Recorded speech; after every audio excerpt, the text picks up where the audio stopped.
Welcome to the I Need Coffee and Better Ideas podcast, where we caffeinate your brain with the freshest takes in news media. Having a really clear goal that every single person can articulate so that everyone knows what they are working towards. To be nimble and have modular tech stack that product can then work with to develop for individual brands and for different audiences, that is so important. Welcome, everyone, to this week's edition of our podcast at Norkon, I Need More Coffee and Better Ideas. Today, I have with me a legend in the industry, someone I've seen at tons of industry conferences, Mrs. Jodie Hopperton. How are you today? Hi, Roger. Thank you so much. Are you saying that I'm overexposed in the industry? I'm not saying that you're overexposed. It's perfectly exposed. That's what I'm saying. Just like, just like every other person at INMA, you're just like, you hit that sweet spot every time. Great. Very, very good. We're going to see each other in Helsinki in a couple of weeks. So you're looking forward to that? Oh, can't wait. That's a loaded question. It is a loaded question, and it's also going to be really busy.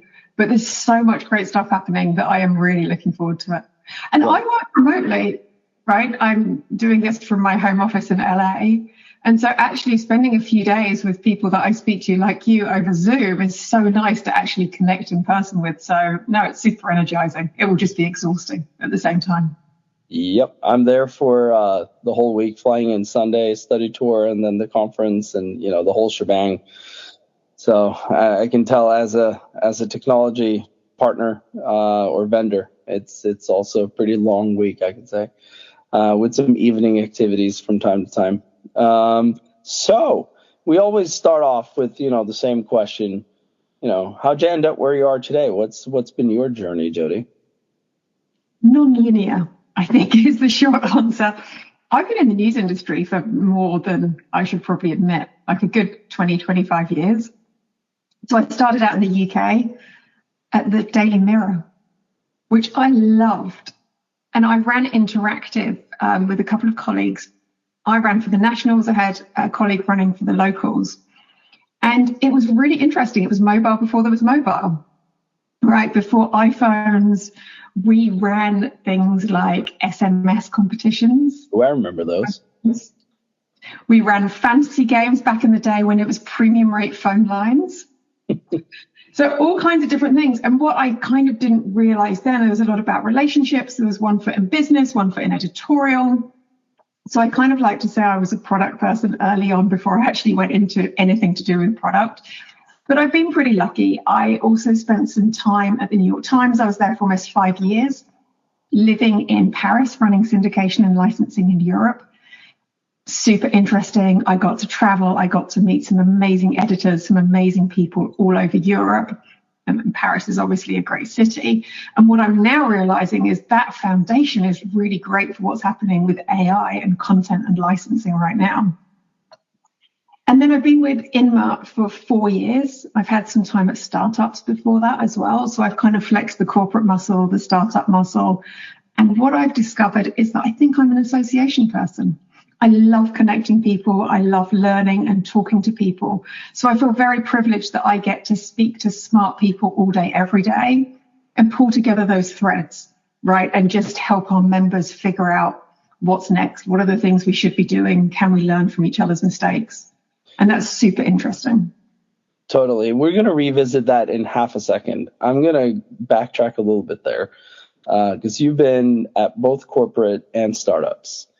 What is the sort of top learning that you would say corporate could learn from startups and what startups could learn from corporate? Oh, good question. Well, corporates can learn from startups to move quickly. I don't necessarily subscribe to the Silicon Valley move fast and break things, but I do think there are layers in corporations that are there unnecessarily. Mm-hmm. And I think every now and then reviewing the number of meetings you have and direct reports and things like that is super interesting and really helpful in terms of efficiency. What can startups learn from corporates? I mean, structure. Yeah. It's a lot of it, right? And I just think they're very different beasts and you can move so fast in a startup, but if you don't have the right structures in place, you're not necessarily moving in the right direction. There's this really great analogy for startups and businesses that I love, which is around armies. So startup, when you're starting a startup, like the founders, they're commandos. Mm-hmm. They're going into uncharted territory. They do whatever needs to happen just to get stuff done and get out there and put the flag in. Once they put the flag in, the army arrive, right? And they start putting in some dirt roads and a little bit more structure. And people start coming and they set up camps. And then eventually there's way too many people. And then you need police to come in and put in even more infrastructure and rules and regulations. And I think that's such a great analogy for businesses, because you can see it exactly how that happens and exactly why you need different people in different environments. A commando does not survive well in a police state. Yep. And police state people do not survive well in commando mode. And there are some army people that can go either way, but that's my favorite analogy of different types of businesses. Yeah, it's a very good analogy. I mean, having worked predominantly at startups, I will say there are things that I still remember from working at Microsoft that I'm like, okay, I can subscribe to a couple of these things. But I have to say, me personally, having had some time at corporate, I never want to go back, just because I'm too free spirited of a soul. Where did you have the most fun though? Was corporate the most fun or startups the most fun? Do you know what? I think the best job I ever had was the New York Times. Yeah. For a couple of reasons, right? One, we're at an outpost, Mm-hmm. and it's really fun being part of a corporate, but being at an outpost because you have a little bit more flexibility. We had an incredible team at the time. I mean, I'm still in touch with my team. They're absolutely fantastic, and they've gone on to do some really smart things. But when you're in your sort of 20s and 30s, to get paid to travel around Europe and meet smart people who know a lot about their countries, who are natural storytellers. And when you're working for a brand like the New York Times, you get welcomed with open arms. And so I think that combination of things made for one of the best jobs. But then I love what I'm doing now. Like, I could not imagine anything better than what I'm doing right now for this phase of life that I'm in. And I wouldn't have appreciated this in my 30s, and vice versa. I wouldn't want to be on a plane all the time right now. Fair enough. That's a great segue into my next question, actually. So you do lead the product and tech initiative at INMA, which I follow on Slack and with great joy. So out of the learnings, because I keep reading and, sometimes I haven't checked in for, maybe 2 to 3 or maybe even 4 weeks, because, time flies and I've got different things I need to do. And I'm sure I'm not the only person who is struck by that, without any necessarily priority, but what have been sort of the key learnings that you can pull out of the product and tech initiative that's been surfaced in the last 12 or 6 months or so? Can I go back to my biggest learning that I still go back to every single time, that applies to corporates, it applies to startups, for everything? And that is having a really clear goal that every single person can articulate so that everyone knows what they are working towards. And that sounds so simple, and yet it doesn't always happen. So people work on things that they believe are right, and you can see the logic, but because they're not clear on what that overarching goal is, they're going in a different direction. So without a hesitation of doubt, clear goals that everyone can articulate. And that's different from a mission, right? When you strive to do something, they're normally a little bit lofty, but clear goals. The New York Times are great at that. We want 10 million members. Great. Subscribers, sorry. Yeah. But having that kind of something that everyone can articulate, I think, is the biggest thing. I think in the last 6 to 12 months, the biggest thing that has struck me is the need to be nimble. And this is a real challenge for legacy organizations. And we spoke a little bit about this before we went live, right? Because I think some people have got homegrown technology. Some other people felt it was much easier to be part of a kind of a big monolith system. And that used to make a lot of sense. But things are moving so quickly now that if those systems can't move with the times quickly enough, then you're very quickly out of date, right? But it's also a real commitment to change those systems. So what I'm seeing people struggle with now, or really trying to figure out, is how can you use best of breed, like modules that people are working on, they're specializing in, and how can you fit those into an overall tech stack, particularly in corporates that have got multiple titles. So you can give product teams this foundation of lots of different best in breed that works really well together, that's architected well, right? Because that's important for technology. If you've got all these different systems all over the place that don't integrate well, you build up tech debt and it ends up with a lot of problems later down the road. But to be nimble and have modular tech stack that product can then work with to develop for individual brands and for different audiences, that is so important. I'm in London now, and I visited two, let's say, unnamed publishers today. And what you're talking about now is especially my first meeting today, where we discussed this, homegrown versus buying. And it was very clear that the person I'm talking to is definitely in favor of buying, but there is, internal ownership to old architecture that is still there and that they hold on to. And, the point that we ended up discussing the longest was that we don't know what's going to be the hot new thing in 2 years from now or a year from now, right? And if you're not ready for a best-in-breed approach now, then you might not be able to integrate that in a year or two from now. But it could be that thing that's going to take you to whatever goal you have or whatever business targets that you have that are important for you to reach. And it seems to be that's where the conversation is in the industry right now. At least, both at your conferences, I'm going to the Future of Media Tech tomorrow. I'm going to somewhat safely assume that that's going to be the general consensus as well. However, I still, and this might go back to the startup versus corporate part where, it feels like some of these companies are such oil tankers, for the lack of a better analogy, that it moves so slow that, technology seems to be hindering some of these big publishers. Am I right or am I wrong? What we don't spend enough time talking about is when to stop things, right? Because quite often you've been working on something. I'm sure you've been there. I've been there. Sure. Where you've worked on something, you have this massive emotional attachment, and then at some point you're like, oh no, that needs to stop. Yep. Having some kind of framework around that is really important. And we don't talk enough about it. It's one of my favorite moderating questions when I moderate events. If you went back in time, what's one thing you'd do differently? Mm-hmm. That to me is the biggest piece of advice and the most help, you can give to other people, right? What's that one thing?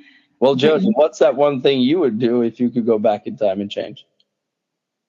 With which job? Oh, good question. Well, let's take INMA in the last 4 years.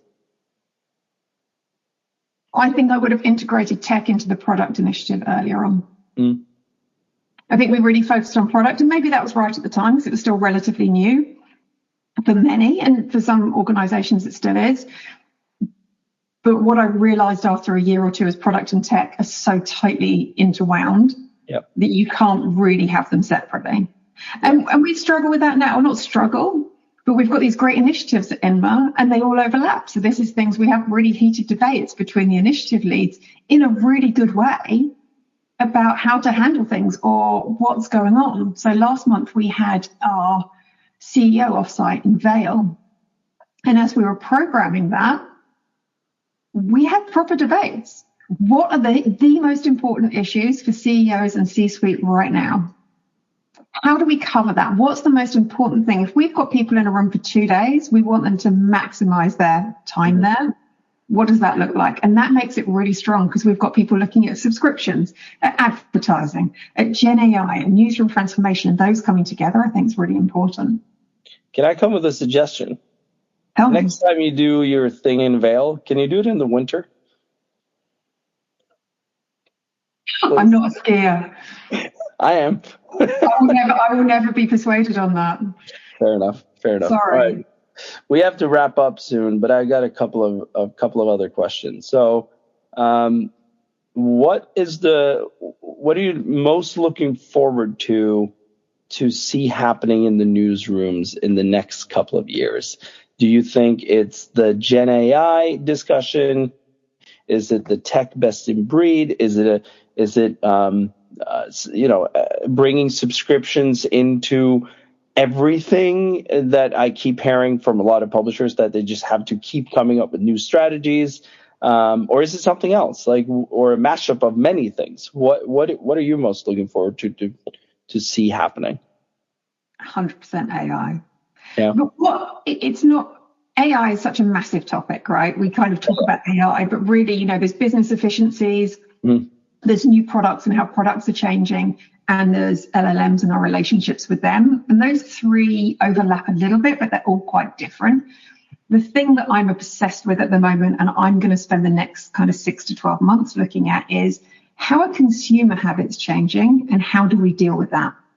Because I think if you look at what's happening with Apple Intelligence, for example, right, that's coming out here. It's not coming out in Europe yet, but pretty soon. With that, in Safari, you can hide distracting items as a consumer. And guess what? Advertising just disappears. Yep. It comes back on reload. No need for the news industry to panic just yet. But on the Arc browser, it doesn't. Right? On the Arc browser, which I know has a small market share, but is pretty innovative, you can literally change a website.